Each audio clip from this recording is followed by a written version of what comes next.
Captain Jake Morrison stood on the bridge of the Terra Nova, watching the blue light of distant stars through the viewport. His ship had been traveling through space for 3 months now, looking for new worlds and new life forms.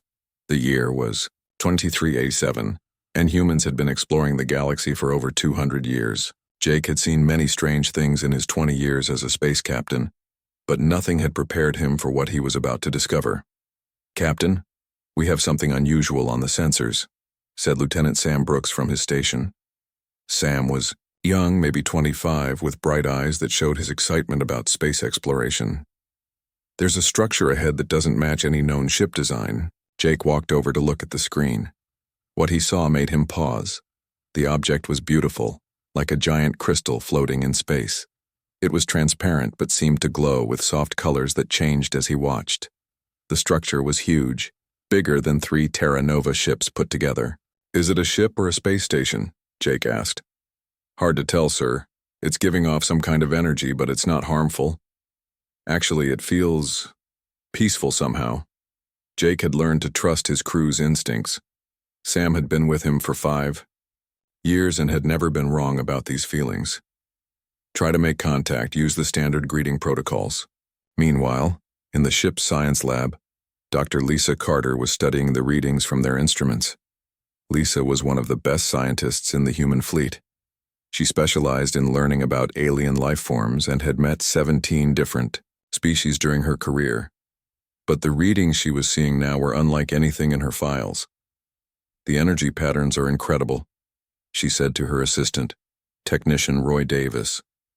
"This isn't just technology. It's like the ship itself is alive somehow." Roy, a quiet man in his 30s who had joined the crew just 6 months ago, looked worried. "Should we be concerned? What if it's dangerous?" Lisa shook her head. "The energy feels calm, almost like music. I think whatever built this wants peace, not war." Back on the bridge, Sam was trying to establish communication. After several minutes of sending signals, something amazing happened. The crystal structure began to pulse with different colors, and then a voice came through their speakers. The voice was soft and musical, unlike any human voice they had ever heard. "Greetings, travelers from the small blue world. We are the Serenari. We welcome you with open hearts and peaceful thoughts." Jake felt a chill run down his spine. First contact with a new species was always exciting, but this felt different. The voice made him feel calm and safe. "This is Captain Jake Morrison of the Earthship Terra Nova. We come in peace and hope for friendship between our peoples." "We know of humans," the voice replied. "We have watched your species for many of your years. You are fascinating to us. May we invite you aboard our vessel? We wish to meet you in person." Jake looked around at his crew. Everyone seemed eager, but also nervous. Meeting a new alien species was always risky, but something about the Serenari felt trustworthy. "We accept your invitation," Jake said. An hour later, Jake, Lisa, and Sam were standing in the docking bay of the Terra Nova, preparing to board the Serenari vessel. They wore their best uniforms and carried no weapons, as was the custom for peaceful first contact missions. The airlock opened and they stepped into a world of wonder. The inside of the Serenari ship was like walking inside a giant crystal cave. The walls glowed with soft light, and everything seemed to pulse gently, like a slow heartbeat. The air smelled like flowers after rain. They were met by 3 beings that took their breath away. The Serenari were tall, about 7 feet high, and their bodies seemed to be made of living crystal. They were transparent but filled with swirling colors that moved like slow lightning. Their faces were kind and peaceful, with large eyes that seemed to hold ancient wisdom. "Welcome, humans," said the one in the center. "I am Velthari, speaker, for our council. These are my companions, Zinthara and Silthane." Lisa stepped forward. As the team's expert on alien cultures, she was responsible for making sure they didn't accidentally offend their hosts. "We are honored to meet you. Your ship is beautiful beyond words." Velthari's colors shifted to warmer tones, which Lisa guessed meant pleasure or happiness. "You are kind. Please walk with us. We have much to discuss." As they moved through the ship, Jake noticed that everything seemed designed for peace and meditation. There were no weapons, no defensive systems that he could see. The Serenari had created a space that felt like a temple. "May I ask?" Jake said, carefully.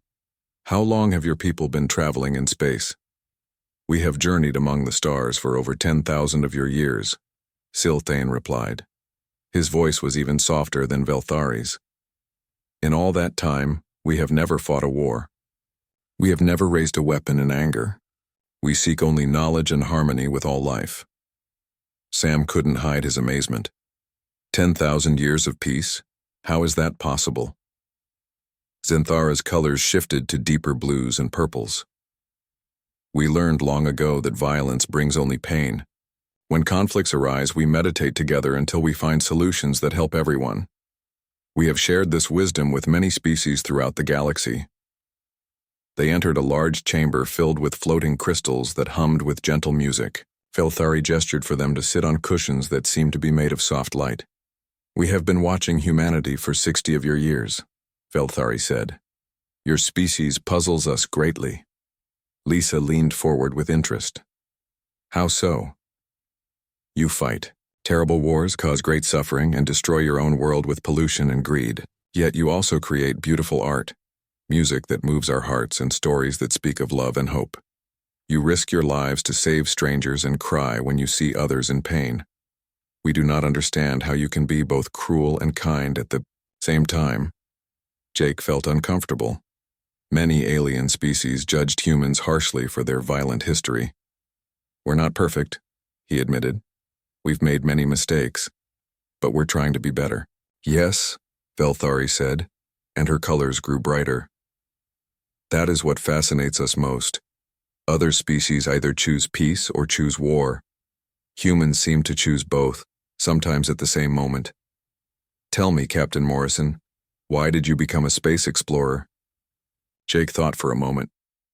"I wanted to see what was out there, to meet new people and learn new things, and maybe to find ways to make life better for everyone back home." "And you, Dr. Carter?" Lisa smiled. "I love learning about different ways of thinking and living. Every species I meet teaches me something new about what it means to be alive." "And you, Lieutenant Brooks?" Sam looked nervous but answered honestly. "I wanted adventure but also to help protect Earth if we ever found any threats out there." The three Serenari exchanged glances, their colors shifting in patterns that seemed like silent communication. "You see," Velthari said finally, "even in your reasons for exploring space, you show this duality. Adventure and protection, learning and defending. We have achieved perfect peace, but we have never felt the joy that seems to come from overcoming struggle.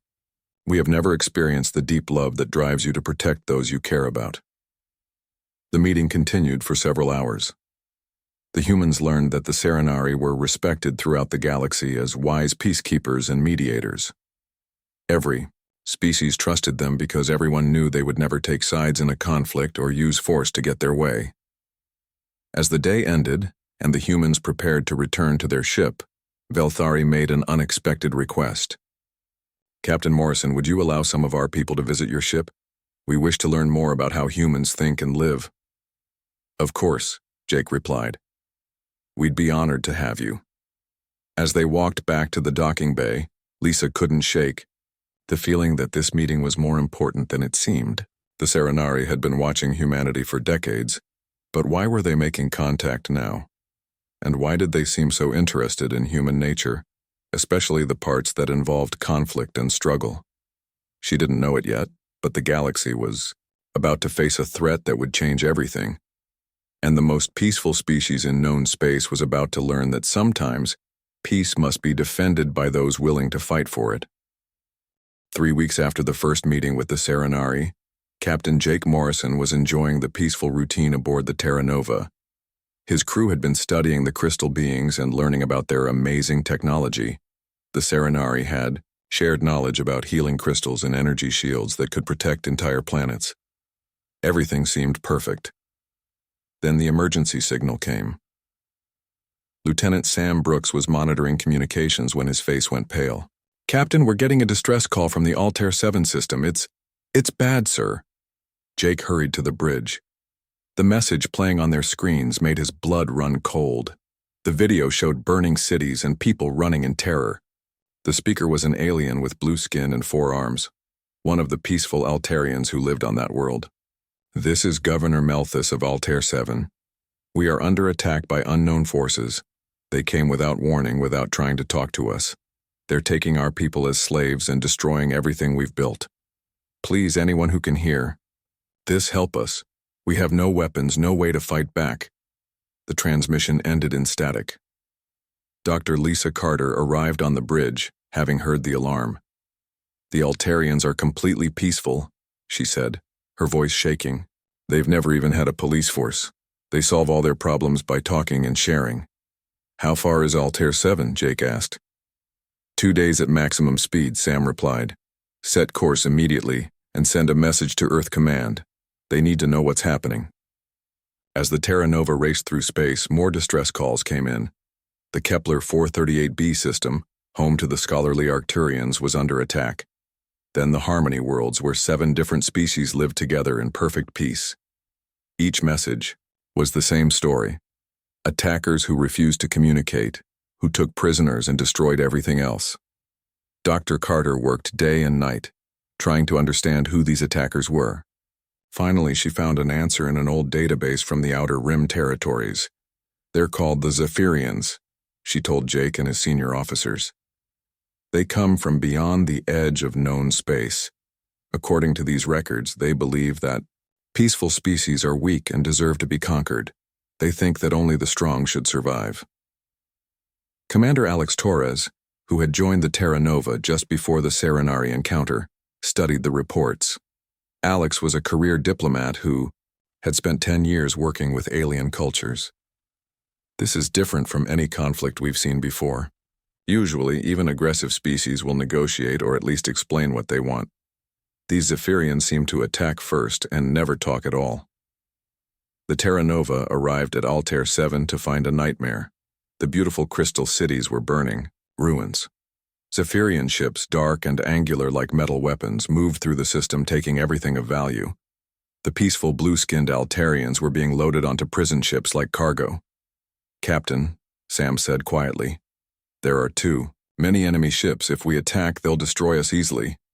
Jake felt helpless anger building in his chest. These were innocent people being hurt by bullies who thought might made right. But Sam was correct. The Terra Nova was an exploration ship, not a warship. They had some weapons for defense, but nothing that could fight an entire fleet. Take us to the emergency council meeting on Centauri Station, Jake ordered. We need to warn everyone about this threat. 2 days later, representatives from dozens of peaceful species gathered in the Great Council Chamber on Centauri Station. Jake had never seen so many different kinds of beings in one place. There were the tall, thin Mentarians with their big eyes, the furry Corvallians who looked like walking teddy bears, and the floating energy beings called the Ethereals. At the center of the chamber sat the Serenari delegation. Velthari was there, along with 2 other council members that Jake hadn't met before. Their crystal bodies were darker than usual, showing colors of sadness and worry. The meeting began with reports from survivors. Governor Melthus of Altair 7, who had escaped in the last refugee ship, spoke first. They came like a storm, he said, his 4 arms shaking with emotion. No warnings, no demands, no attempts to communicate. They simply began destroying and taking. When we tried to surrender, they laughed at us. When we offered them anything they wanted, they said they wanted everything and would take it anyway. Next came Dr. Shentar, the chief librarian of Kepler 438b. The old Arcturians' scales were gray with grief. They burned our libraries. 10,000 years of collected knowledge from across the galaxy, gone. They said that learning made people weak and that only strength mattered. They kept our scholars as slaves and destroyed everything else. One by one, the survivors told their stories. The pattern was always the same. The Zephyrians attacked without warning, took what they wanted, and destroyed the rest. They seemed to enjoy causing fear and pain. Commander Torres stood up to address the council. I've been studying the Zephyrian attacks. They're not random. They're specifically targeting the most peaceful worlds first. It's like they're testing to see if anyone will fight back. A Corvallian representative named Fuzzaberry raised a furry paw. What about the Galactic Defense Force? Surely they can stop these attackers. Torres shook his head sadly. The Defense Force was created to stop pirates and smugglers, not to fight a full-scale war. They have maybe 50 ships total. The Zephyrians have hundreds, maybe thousands. The chamber fell silent. Everyone was thinking the same thing, but no one wanted to say it out loud. The peaceful species of the galaxy had no way to defend themselves against enemies who refused to negotiate. Finally, Velthari stood up. Her crystal body pulsed with deep purple colors that Jake had learned meant great sadness. For 10,000 years, my people have believed that all conflicts can be solved through wisdom and patience. We have never needed weapons because we have never met anyone who could not be reasoned with. She paused, her colors shifting to darker shades. But these Zephyrians, they cannot be reasoned with. They see our peaceful nature as weakness to be exploited. Another Serenari. Introduced. As Elder Zenthara spoke next. Our philosophy teaches us that violence is never the answer.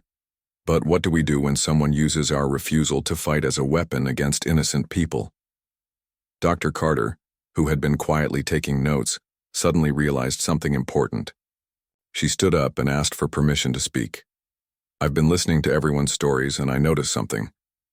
The Zephyrians keep asking the same question. Why don't you fight back? It's like they don't understand peaceful species at all.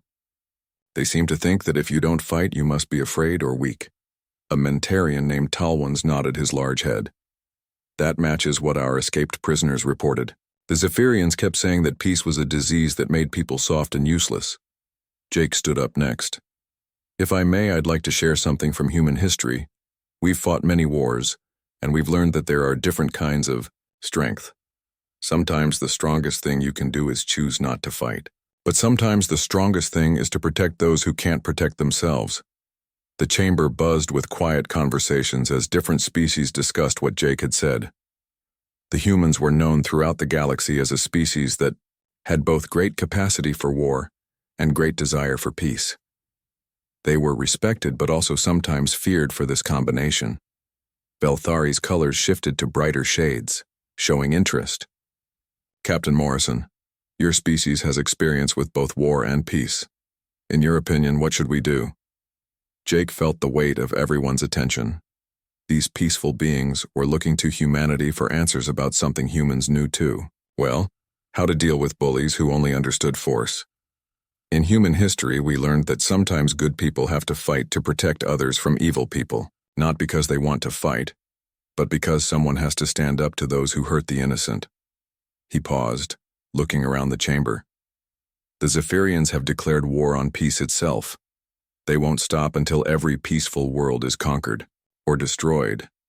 Elder Zenthara's colors pulsed with deep thought. You suggest that we must abandon our principles to survive? No, Jake replied firmly.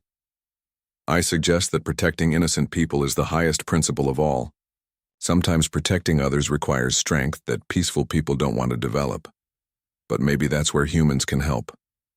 The meeting continued for hours, but Jake could see that something fundamental was changing. For the first time, in thousands of years, the galaxy's most peaceful species were being forced to think about war, not because they wanted to conquer anyone, but because someone was conquering them. As the council session ended, Velthari approached Jake privately. Her colors were swirling in patterns he had never seen before. Captain Morrison, my people would like to learn more about how humans think about conflict and protection. Would you be willing to teach us? Jake nodded solemnly. If it means stopping the Zephyrians from hurting more innocent people, yes. But I want you to understand something. Once you start down this path, it changes you forever. Velthari's colors shifted to determined gold. Perhaps it is time for the Serenari to change. As they left the council chamber, none of them knew that Zephyrian spies had been watching the meeting. Warlord Krathvex, leader of the Zephyrian Empire, was already planning his next move. 2 days after the emergency council meeting, Captain Jake Morrison received the most unusual request of his career. Velthari and Elder Silthine wanted to visit Earth to study human military training. For a species that had lived in perfect peace for 10,000 years, this was like asking to study poison. "We must understand," Velthari explained as her crystal body pulsed with nervous colors. "Our people are frightened. The Zephyrians have destroyed 12 more worlds while we debated what to do. We need to learn how humans can fight and still remain good people." Jake arranged for the Serenari delegation to visit the Mars training facility, where Earth's military prepared soldiers for space operations. The base commander, General Frank Stone, was a tough old soldier who had fought in 3 different conflicts. He was skeptical about teaching warfare to beings who had never even raised their voices in anger. "Captain Morrison," General Stone said privately, "these crystal folks seem nice enough, but war isn't something you can learn from books. It changes people. Are you sure they're ready for this?" Jake looked through the window at Velthari and Silthine, who were watching human soldiers practice combat drills. Their colors kept shifting between curiosity and fear. "General, if we don't help them understand how to defend themselves, the Zephyrians will wipe out every peaceful species in the galaxy. They need to learn, even if it's painful." The first lesson began with Lieutenant Ben Hayes demonstrating basic weapons training. Ben was 28 years old, calm and professional, with the kind of steady personality that made him a good teacher. He showed the Serenari how human weapons worked, but he could see that the crystal beings were uncomfortable. "Why do you carry tools designed to hurt others?" Silthane asked, his colors showing deep confusion. Ben thought carefully before answering. "Sir, I hope I never have to use these weapons to hurt anyone, but sometimes bad people try to hurt good people. If I'm not ready to stop them, innocent people will suffer."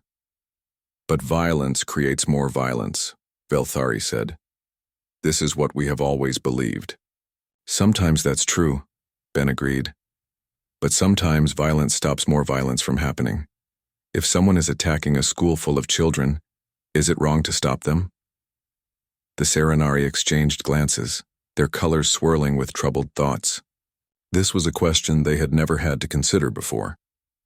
Dr. Lisa Carter arrived at the training facility the next day to help with the cultural exchange.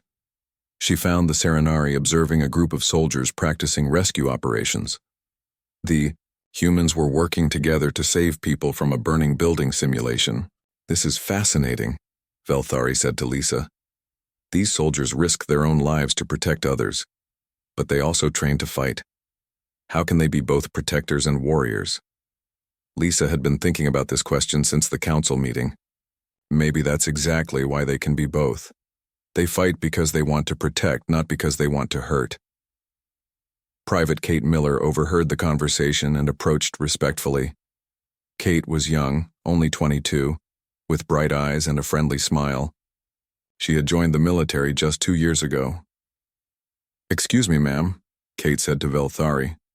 "I heard your question, and I wanted to share something if that's okay." Velthari's colors brightened with interest. "Please, we want to learn from all humans." Kate sat down next to the Serenari, not intimidated by their alien appearance. "I have 3 younger brothers back on Earth. Tommy is 16, Billy is 14, and little Max just turned 10. When I joined the military, people asked me why I wanted to learn how to fight." "And what did you tell them?"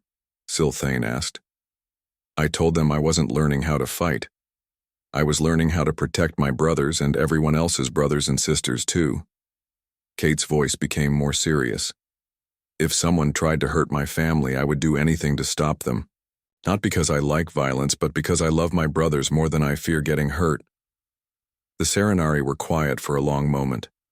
Their colors shifted through deep blues and purples, showing they were thinking hard about what Kate had said. "So you fight because you love?" Velthari asked slowly. "Yes, ma'am. Everything I do in the military is about protecting the people I care about." Over the next few days, the Serenari met with more soldiers and learned their stories.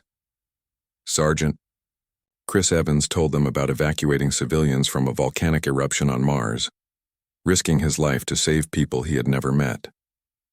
Corporal Nina Brooks explained how her unit had stopped pirates from attacking a peaceful mining colony, using force only after the pirates refused to surrender. The breakthrough came when the Serenari observed a military ethics class. Colonel Amy Johnson was teaching young officers about the rules of war. She explained concepts that humans had developed over centuries of conflict: protecting civilians, treating prisoners with respect, using only the minimum force necessary. Even in war, we have rules, Colonel Johnson explained to her students. Just because we can do something doesn't mean we should. A true warrior protects the innocent and shows mercy to enemies who surrender. Elder Silthane was fascinated by this idea. You have created limits on violence even when fighting for your lives? Especially when fighting for our lives, Colonel Johnson replied. If we become as cruel as our enemies, then we've lost even if we win the battle. The goal isn't to destroy our enemies. The goal is to stop them from hurting innocent people. The Serenari watched as Colonel Johnson's students discussed a training scenario. Intelligence suggested that Zephyrian weapons were being stored in a building, but there might be civilians inside. The students debated whether to attack the building or find another way. We could wait and watch, suggested one student. If we see civilians leave, then we know it's safe to attack. But what if waiting gives the Zephyrians time to move the weapons? Another student asked. They might use them to attack a peaceful world. Colonel Johnson nodded approvingly. This is the hardest part of being a soldier. Every decision has consequences. The easy choice is often wrong, and the right choice is usually difficult. After listening to the debate, Velthari asked to speak privately with Colonel Johnson. They walked to a quiet garden outside the training facility. Colonel, I am beginning to understand something that frightens me, Velthari said, her colors showing deep worry. You humans have found a way to be warriors while keeping your souls. You fight, but you still care about right and wrong. It's not easy, Colonel Johnson admitted. Every soldier struggles with these questions. We train not just our bodies and minds, but our hearts too. We have to stay human even when doing inhuman things. My people have believed that any violence corrupts the soul, Velthari continued. But watching your soldiers, I see people who risk corruption to protect others from it. You carry the burden of violence so that peaceful people don't have to. Colonel Johnson was quiet for a moment. Ma'am, that might be the best description of a soldier's duty I've ever heard. That evening, Velthari called an emergency meeting with the other Serenari elders back on their ship. Dr. Carter was invited to observe as they debated in their own language, their colors shifting rapidly as they discussed what they had learned. Finally, Velthari spoke in English so Carter could understand. Dr. Carter, we have a question that may seem strange. Is it possible for someone to fight without becoming a fighter? To use violence without becoming violent? Lisa thought about all the soldiers she had met. I think that's exactly what the best soldiers do. They don't fight because they love war. They fight because they love peace enough to defend it. Elder Silthane's colors brightened. We are beginning to see a new possibility. Perhaps the highest form of peace is not the absence of conflict, but the presence of those willing to stand against evil. But we still cannot bring ourselves to pull triggers or swing weapons, another elder named Quethlan said sadly. Our entire nature rebels against causing harm, even to those who deserve it. Velthari stood up, her crystal body pulsing with new determination. Then perhaps we can find another way to help. We have technology that could protect human soldiers. We have healing abilities that could save lives. We could support the warriors without becoming warriors ourselves. Dr. Carter felt a chill of excitement. You mean the Serenari would provide support for a human military force? More than that, Velthari replied. We would ask humans to lead a joint defense force, with Serenari technology and human courage working together. We cannot fight, but we can help those who fight for the right reasons. The idea was revolutionary. The most peaceful species in the galaxy was offering to support a war effort, not because they had abandoned their principles, but because they had found a way to live up to them. As news of the Serenari decision spread through the galaxy, other peaceful species began to reconsider their own positions. If the wise and ancient Serenari could support defensive warfare, maybe there was hope after all. But the Zephyrians were also watching. Warlord Krathvex was amused by the idea of crystal beings trying to play soldier. He had no idea what he was about to face. The combination of human determination and Serenari wisdom, forged together by the shared goal of protecting the innocent. The galaxy was about to learn that sometimes the greatest act of peace is the willingness to fight for it. The announcement came at dawn on Serenari Prime, the crystal world that had been home to the peaceful race for thousands of years. Young Quethlan stood before the great assembly, her crystal body glowing with colors that had never been seen before in their history. She was only 300 years old, barely an adult by Serenari standards, but her words would change everything. "My elders, my people," Quethlan began, her voice carrying across the vast crystal chamber where 10,000 Serenari had gathered. "We have spent 3 days studying the ancient texts, searching for wisdom to guide us in these dark times. What we found will surprise you." Elder Zenthara, sitting in the front row with the other council members, watched with concern as the young philosopher's colors shifted to bright gold and silver. These were the colors of revelation, of dangerous new ideas. "Our ancestors wrote about harmony, not about peace," Quethlan continued. "They spoke of balance between light and darkness, between creation and destruction, between protection and acceptance. We have been reading our own history wrong for 1,000 generations." Murmur ran through the assembly. Challenging the traditional understanding of their most sacred texts was something that had never been done before. Captain Jake Morrison and Dr. Lisa Carter sat in a special section reserved for honored guests. They had been invited to witness this historic moment. Jake could feel the tension in the air as thousands of crystal beings wrestled with ideas that went against everything they had believed. "The text of harmony speaks of the guardian's duty," Quethlan said, projecting an ancient crystal tablet for all to see. "It says, when darkness threatens the innocent, those who can must stand as shields. To allow evil to triumph through inaction is the greatest sin against harmony." Elder Silthane stood up, his colors showing distress.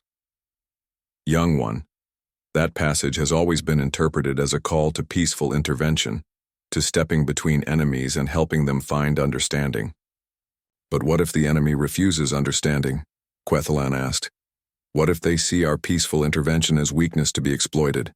The next line says, "Sometimes harmony requires discord, just as sometimes peace requires warriors."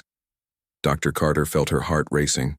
She was watching an entire civilization question its most fundamental beliefs in real time. "Are you suggesting," another elder named Morthus asked slowly, "that our ancestors expected us to fight when necessary?" Quethlan's colors blazed brighter. "I am suggesting that our ancestors were wiser than we knew. They understood that true harmony sometimes requires difficult choices. They prepared us for a day when pure pacifism might not be enough to protect the innocent." The debate that followed lasted for 12 hours. Serenari from all walks of life stood up to share their thoughts. Teachers, healers, artists, and even the youngest children were allowed to speak. It was the most passionate discussion their species had ever had. Finally, Elder Zenthara called for order. "We must vote," she announced, "not on whether to abandon our principles, but on whether to expand our understanding of them." The vote was closer than anyone had expected. 7,000 Serenari agreed with Quethlan's interpretation. 3,000 held to the traditional view. It was the first time in their recorded history that their society had been truly divided, but the majority had spoken. The Serenari would support the creation of a joint defense force with humanity. 3 days later, Jake Morrison found himself promoted to admiral and placed in charge of something that had never existed before: a military force combining human tactics with alien technology. The responsibility was overwhelming. The first joint training session took place in orbit around Mars. 5 human ships worked alongside 3 Serenari crystal vessels. The differences were immediately obvious. Human ships were built for war, with thick armor and powerful weapons. Serenari ships looked like works of art, all flowing curves and transparent beauty. Lieutenant Ben Hayes, now promoted to commander, was Jake's second in command. He watched the Serenari ships with amazement as they demonstrated their defensive capabilities. "Admiral," Ben said, "their shields are incredible. Our sensors can barely detect them, but they're stopping everything we throw at them. And the healing arrays? He shook his head in wonder. They can repair battle damage almost instantly.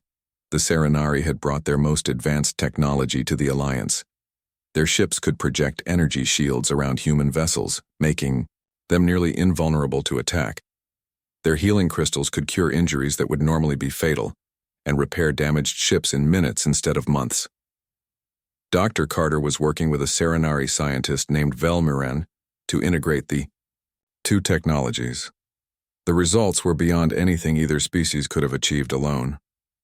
Lisa, Velmiran said, using the human custom of first names that the Serenari had adopted, your people's weapons are so focused, so precise. Combined with our shields and sensors, we could protect entire star systems. But the real breakthrough came when they tested combined tactics. Human ships would attack enemy positions while Serenari vessels provided shields and support. When human soldiers were injured, Serenari healers could save lives that would have been lost. When Serenari ships were damaged, human engineers could jury-rig repairs to keep them fighting. The galaxy watched in amazement as news of the Alliance spread. Species that had never considered fighting were suddenly offering their own unique abilities to the defense force. The furry Corvallians revealed that their excellent hearing could detect enemy ships long before normal sensors. The floating ethereal beings could pass through solid matter to scout enemy positions. Even the shy Mentarians offered their powerful telepathic abilities to coordinate battle plans instantly across vast distances. Commander Alex Torres, now serving as the Alliance's chief diplomat, found himself overwhelmed with volunteers. Admiral, he told Jake during one of their planning meetings, we have offers of help from 47 different species. The Arcturians want to provide tactical computers. The Altarians are offering to build supply stations. Everyone wants Ka to contribute something. But not everyone was happy with the changes. On Serenari Prime, the 3,000 who had voted against the Alliance were struggling with their new reality. Some left their homeworld entirely, seeking other peaceful species who still held to pure pacifism. Others stayed but refused to support the war effort in any way. Velthari, now serving as the Serenari representative to the Joint Command, found herself caught between two worlds. Her own people were divided, and she was working with humans who dealt in violence every day. Admiral Morrison, she said during one of their private meetings, I sometimes wonder if we are making a terrible mistake. My people are changing. Some of the younger Serenari are asking to train with human weapons. Others are studying military history. We are becoming something we have never been before. Jake understood her concern. Velthari, change is always scary, but sometimes not changing is scarier. The Zephyrians aren't going to stop just because you want to stay peaceful. At least this way you get to choose what you become. But what if we become too much like you? She asked. What if we lose what makes us Serenari? Then it's up to you to make sure that doesn't happen, Jake replied. You don't have to become warriors to support warriors. You can stay healers and protectors while helping us fight. In fact, that's exactly what we need. The real test came when they received intelligence about the next Zephyrian target, the garden worlds of Epsilon Eridani, home to 5 billion peaceful plant-like beings called the Sylvans. The Sylvans had never harmed anyone in their 2,000-year history. They were beloved throughout the galaxy for their beautiful music and their ability to grow food that could feed any species.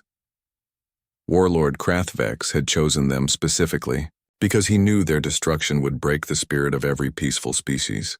He was bringing his entire war fleet, over 300 ships, to make sure no one survived to tell the story. The Joint Defense Force had only 50 ships, but they had something the Zephyrians didn't expect, the combination of human courage and Serenari wisdom, supported by the unique abilities of dozens of other species. Admiral Morrison called a meeting of all his commanders, both human and alien. The conference room was a strange sight, with crystal beings sitting next to armored soldiers, floating energy creatures hovering near furry Corvallians, and tall, thin Mentarians sharing space with broad-shouldered humans. Friends, Jake began, we're about to face our first real test. The Zephyrians are bringing everything they have to destroy the Garden Worlds. They want to prove that peace is weak and that only violence can survive. Velthari's colors shifted to determined gold. Then we must prove them wrong. We must show the galaxy that peace can be strong when good people are willing to defend it. Commander Ben Hayes nodded grimly. The question is, can we actually do it? We're outnumbered 6-1. Numbers don't always win battles, said Colonel Amy Johnson, who had joined the Alliance as head of ground forces. Sometimes heart and purpose matter more than ships and weapons. A young Serenari named Quethmiran, one of those who had been studying human military history, spoke up. Admiral, in your species' history, haven't small forces sometimes defeated much larger ones when they were fighting for the right reasons? The garden worlds of Epsilon Eridani were beautiful beyond description. 3 planets covered in singing forests, crystal lakes, and cities that grew like living trees. The Sylvans who lived there had spent 2,000 years creating a paradise, where every creature lived in perfect balance with nature. Admiral Jake Morrison stood on the bridge of his flagship, the newly built Unity, watching the peaceful worlds through the viewport. In 6 hours, the largest Zephyrian war fleet in history would arrive to destroy everything the Sylvans had built. Admiral, Commander Ben Hayes reported, all ships are in position. The Serenari vessels are ready with their shield projectors, and our human ships have weapons charged. The other species have taken their support positions. Jake nodded, trying to hide his nervousness. 50 ships against 300 was not good odds, no matter how advanced their technology was. But they had to try. Too many innocent lives depended on them. Dr. Lisa Carter was aboard the Serenari flagship Harmony's Light, working with Velthari to coordinate the battle plan. The crystal ship hummed with peaceful energy, but Lisa could see the determination in Velthari's shifting colors. Lisa? Velthari said quietly. I must tell you something. If our ships are badly damaged, some of us may choose to sacrifice ourselves to power the healing fields. It is an ancient practice we have never used in war before. Lisa felt a chill. Velthari, you don't have to do that. We'll find another way to win. Perhaps, Velthari replied, her colors showing sad acceptance. But if the choice comes between our lives and the lives of billions of innocent Sylvans, the choice is clear. This is what we learned from humans. Sometimes love requires the ultimate sacrifice. Suddenly alarms began sounding throughout the fleet. The Zephyrian armada had arrived early. Warlord Krathvex's flagship, the Iron Destroyer, led 300 dark warships into the system. Each ship was covered in weapons and armor, built for one purpose, destruction. The Zephyrian leader had come personally to watch the Allied fleet die. So, Krathvex said to his officers, the peaceful crystal beings think they can play soldier, and the humans believe their small fleet can stop us. This will be amusing. The Zephyrian commander opened a communication channel to all ships in the system. His voice was cold and cruel. Attention all vessels. I am Warlord Krathvex of the Zephyrian Empire. You have 30 seconds to surrender before we destroy you all. Your pathetic alliance ends today. Admiral Morrison opened his own channel. This is Admiral Jake Morrison of the Joint Defense Force. We're here to protect innocent people from bullies like you. If you want to hurt the Sylvans, you'll have to go through us first. Krathvex laughed, a sound like breaking metal. Gladly. The battle began with a massive Zephyrian attack on the human ships. Hundreds of energy beams and missiles filled space. But as the weapons reached their targets, something amazing happened. Shimmering barriers of light appeared around each human vessel. The Serenari shields absorbed the attacks completely. What? Krathvex snarled. How are they doing that? His science officer checked the sensors. Sir, the crystal ships are projecting some kind of energy field. Our weapons can't penetrate it. Meanwhile, the human ships began their counterattack. Their weapons, guided by Mentarian telepaths and enhanced with Arcturian computers, struck with perfect accuracy. 3 Zephyrian ships exploded in the first minute of combat. The Corvallians, with their sensitive hearing, detected Zephyrian stealth, ships trying to sneak around the battle. Admiral Morrison, called Captain Fuzzberry from his small scout ship. "Enemy vessels approaching from the dark side of the third moon." "Thank you, Captain," Jake replied. "All ships, prepare for flanking. Attack!" The battle raged for 2 hours. The Zephyrians had superior numbers, but the Alliance had superior teamwork. Human weapons struck hard while Serenari shields protected everyone. When Alliance ships were damaged, Serenari healing beams repaired them instantly. When human soldiers were injured, crystal beings used their life energy to heal wounds that should have been fatal, but the Zephyrians kept coming. For every ship they lost, 2 more took its place. Slowly, the Alliance fleet was being pushed back toward the Garden Worlds.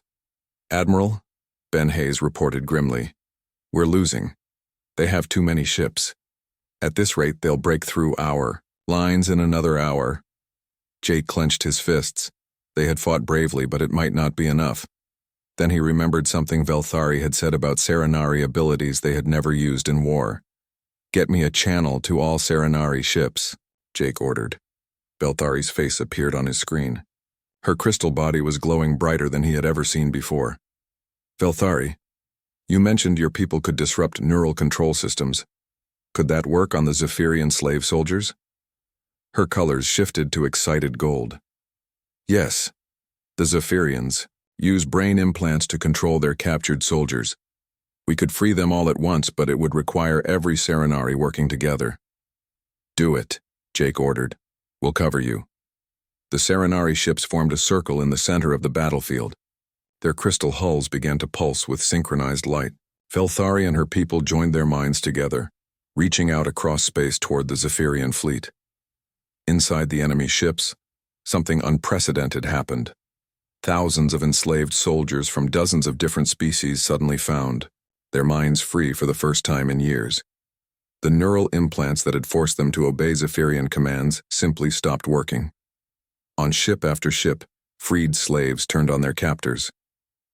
Altarians, Arcturians, Sylvans, and members of species no one had seen for decades began fighting back against their oppressors. The Zephyrian fleet erupted in chaos as half their crews rebelled.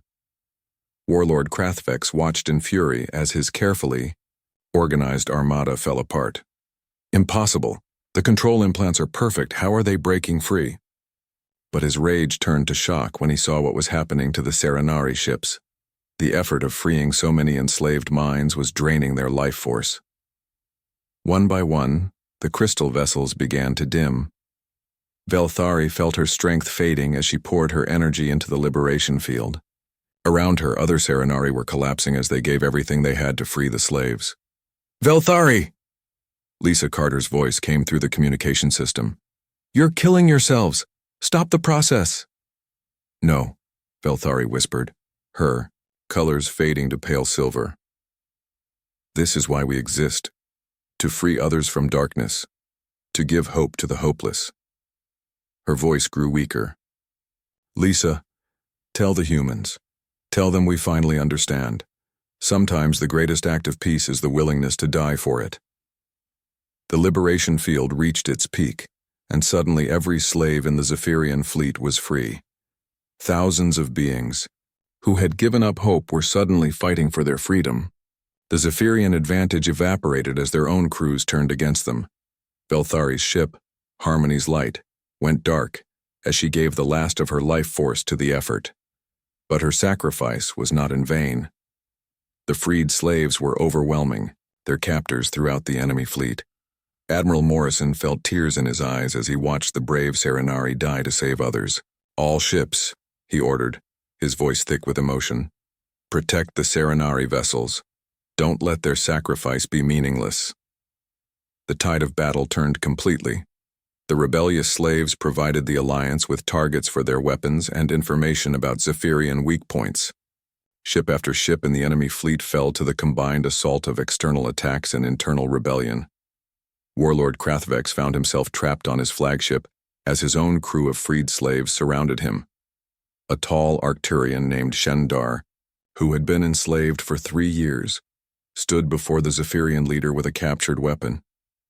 "You made us hurt innocent people," Shendar said quietly. "You turned us into monsters against our will. Now you face justice." But instead of executing the warlord, Shendar did something that surprised everyone. He lowered his weapon. I will not become like you. You will stand trial for your crimes, and the galaxy will decide your fate. Sergeant Chris Evans, leading. A boarding party of human marines took Krathvex into custody. The Zephyrian leader was defeated not by superior force, but by the very virtues he had mocked. Mercy, justice, and the refusal to become what you fight against. As the battle ended, rescue ships rushed to help the surviving Serenari. Felthari was barely alive, her crystal body nearly transparent. Dr. Carter knelt beside her, tears streaming down her face. You did it, Lisa whispered. You saved them all. Felthari's colors flickered weakly. Did we stay true to ourselves? Did we remain Serenari while helping others fight? You were the most Serenari anyone could ever be, Lisa replied. You showed the galaxy that peace isn't weakness. It's strength so great that you're willing to die for it. Felthari smiled, a soft pulse of warm, golden light. Then we chose correctly. The Alliance will protect the innocent. Peace and strength together at last. The Garden Worlds were saved, and with them, the hope of every peaceful species in the galaxy. The Alliance had proven that good people could fight evil without becoming evil themselves. They had shown that sometimes, the greatest warriors are those who fight not because they love war, but because they love peace too much to let it be destroyed.